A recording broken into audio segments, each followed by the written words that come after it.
ఖర్జూరాల కన్నా కమ్మాగుంటయంట లేక లేక నేను ఫోను చేస్తే నువ్వు హల్లో అన్నవంటే బెల్లం బువ్వ కన్నా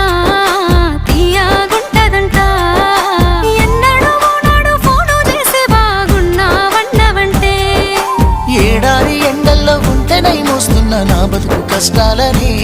పిల్లని చెయ్యి పట్టాలని నల్లని సీకట్లో ఒకదాన్నే కూసున్న దిక్కులేని పచ్చినయ్యి బావా నువ్వెప్పుడొస్తావని ఏళ్ళైపోతుండే పిల్ల ఎన్నెలొచ్చింది మన బతుకులా ఏలైపోతుండే పిల్ల ఏలు వట్టంగా వస్తున్నాయా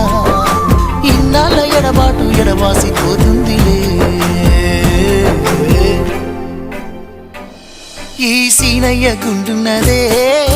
సినదారా నీ కోసము ఈ దూరాన్ని చెరుపుతూ తీరాల తెగిరింది